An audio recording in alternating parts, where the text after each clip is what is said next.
वो मैं ये कह रहा था कि अगर आपने हमारा चैनल अभी तक सब्सक्राइब नहीं करा तो अब भी कर दो, नहीं तो बड़ा पछताओगे, बड़ा पछताओगे।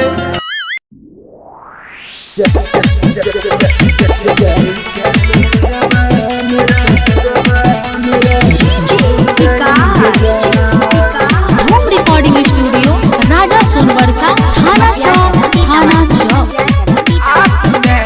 सिंगर राम कुमार करतो जियत मोबाइल रही हमारा के कजली शीशा नियन दिल हमार बदली के जान।